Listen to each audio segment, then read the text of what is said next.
Hey, my name is Sean. Welcome to Echoes in Eternity Bourbon. This is part two of my vacation pours. Here for the ultimate staycation. We've agreed to stay in a house for a month.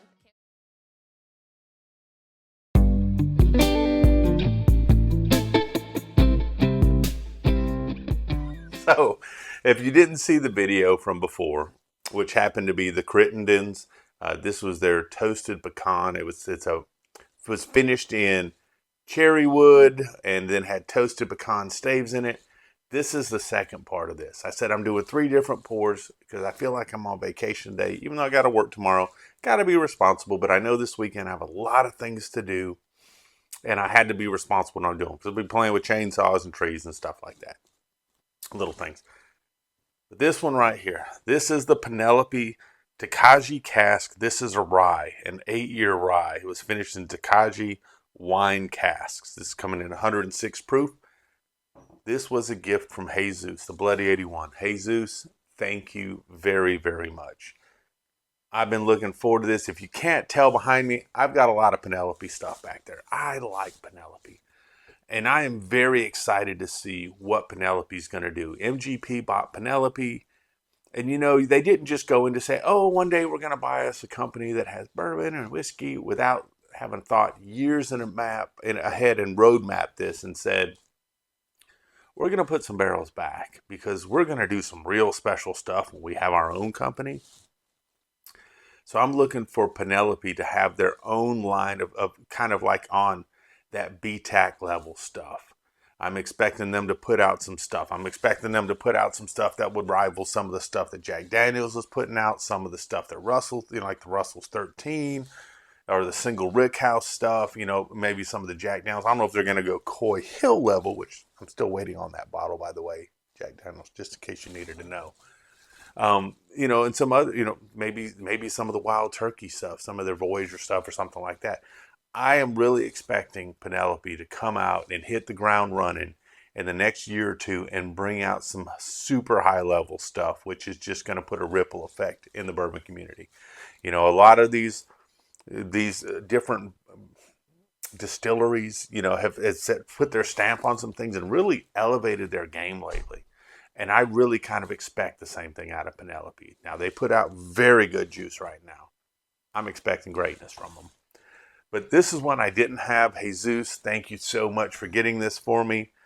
Let me get into the nose on this. If you look at the coloring on it, it's beautiful coloring on it. It's a nice burnt orange, which is, I guess, kind of symbolic of Jesus. He's a Texas native, but he's on the West Coast now. Wow. So he's a Texas guy, so I'm excited about that for him. We got his burnt orange there. Hook 'em horns for you there.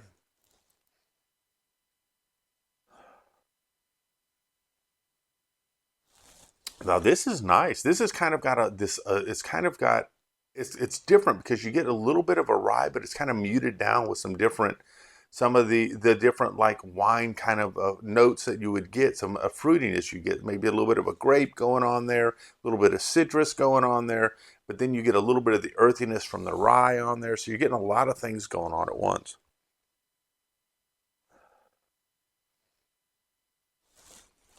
And don't take this the wrong way, because someone's undoubtedly going to say, oh, this has got to be the worst thing ever, or a horrible thing to say. But it almost has like, I don't know if you were a kid and you had the markers that had kind of the different smells to them. It kind of has a little bit of that a marker smell to it, but in a really neat, good way, not in a bad way at all. But it has some of that to it as well, too. And I've never kind of had that on the nose of something. But it's got a real refreshing type of floral nose to go with the fruits and go with some of the earthiness on the rye to it.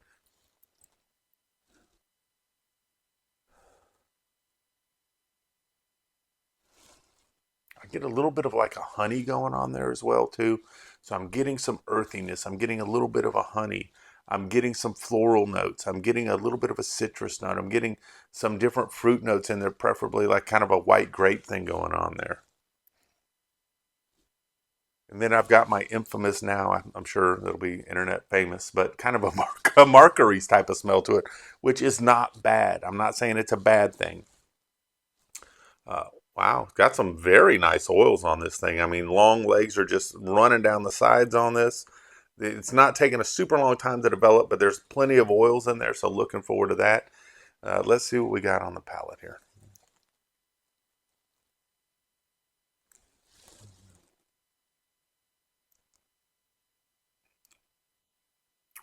Oh,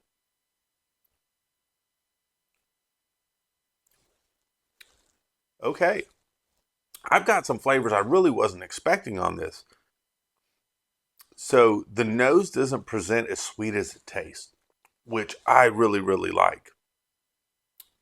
This almost reminded me a little bit of what is it?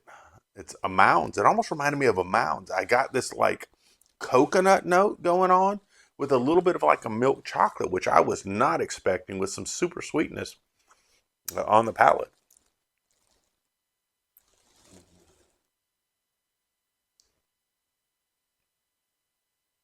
Yeah, definitely. Wow. I've never really had coconut kind of hit me the way that this is kind of hitting me. A little bit of almond on the back. I mean, it's almost like drinking a little bit of an almond joy now. I get a little bit of chocolate in here.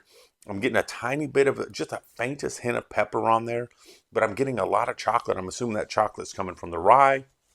That coconut's coming out of left field for me on here. I was not expecting that. Definitely was not expecting that, but I'm liking it.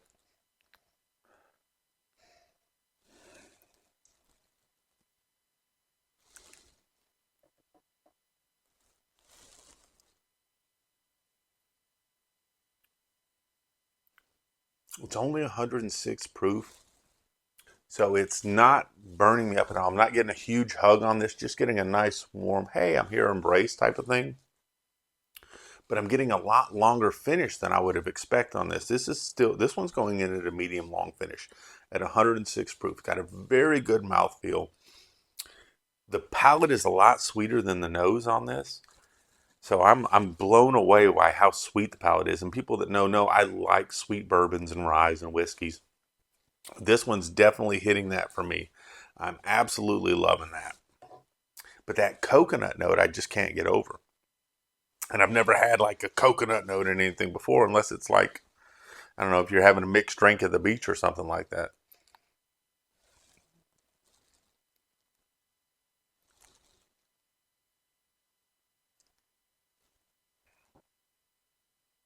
Man, with that sweet coconut on the back of the palate, and I might just be insane, that is very good.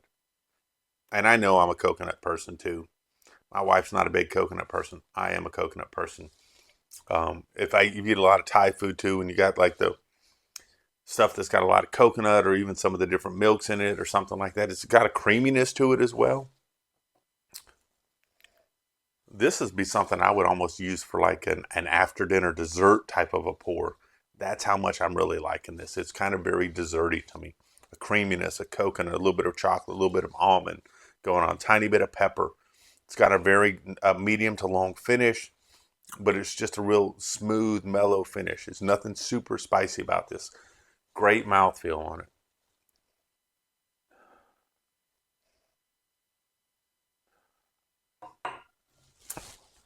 And I don't know if my palate talked my nose into this now, but I am getting a little bit of that coconut on the nose. Still getting, it's funny, I'm not getting as many fruits as I'm getting more of kind of a nutty profile from the coconut and maybe an almond type of thing and that milk chocolate type of thing going on. I never had so much something that's so different from the nose to the palate as I'm getting from this. But I like it. I definitely like it. It's actually telling me if I saw this one sitting around at MSRP, I would pick up another one because I enjoy it so much. I would want to back up. Now, it may not be your thing. Definitely may not be your thing. This could be just a me thing. And that's why you want to kind of hear what other people think sometimes and maybe get a pour from somebody else. Or if you got a friend that's got a bottle, take a sip of it because it could be something you really like or you're like, damn, what the hell have I done? But, try that pour before you get into it. Like I said, the oils on this are very nice too. It's developed nice long legs on this, so very excited about that.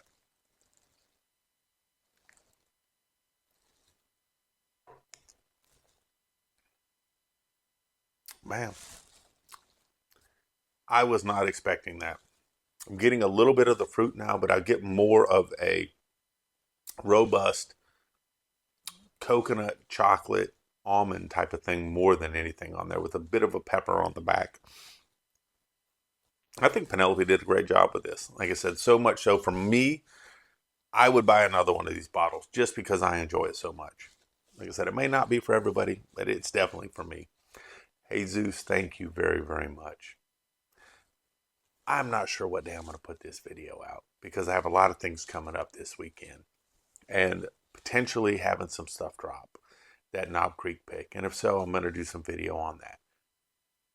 But I'll tell you what, whatever day this dropped, if you're working today, which a lot of us are, I hope your workday goes by fast. I hope you're successful in everything you do and you bring great energy to your teams. Remember, you're the one, you could be the catalyst for a lot of things out there. And this is something that was a great line that I got from someone that I interviewed recently. And she said to me during this, and we had talked about, being a leader, or what do you think a leader is, and this, that, and the other in the interview process. And she says, a leader isn't a title. A leader is how you approach and attack things. And she says, you can be a leader, but you can be the lowest person on the totem pole there. But if people see your energy and they see how hard you're willing to work, they'll follow you and do other things. And I absolutely agreed with her on that. I think that sets the standard for a lot of things. So set the standard for where you're at. But that way, that when you get off, it's your time. And you dial it down a little bit. And you relax and you unwind and take some time for yourself. Sometimes you don't do that enough. Take some time for yourself so you can enjoy the moments. And then if you're ready, go have a pour with someone, have a conversation with someone, have a nice meal with somebody. Just sit down and talk. Ask some questions that you've never asked that person before. It doesn't matter if you've known them 20 years. There's a lot of things that are buried inside people you don't know about, And, even just in general passing conversations this past week, I was so impressed by someone because of the way they used the word we, and a lot of you caught that. It just showed me how invested he was in trying to help something out and making sure something was successful. So take that time and enjoy yourself, because we don't live to work, we work to live. So enjoy your life living. I had talked with Chris the other day, and we talked about, bourbon, just like people, has an expiration date. Take that time to, while you have that bourbon and you have those people, to have a pour and have a great conversation. Because it's not necessarily the bourbon that you're going to remember, but it'll be those moments you have with those people. So enjoy those moments. Build those moments. Build that catalog up. Build your own legacy. People will remember you later for a lot of other things. So build up that good legacy. But most important, y'all, cheers and God bless. I hope you all have an amazing day. Thank you.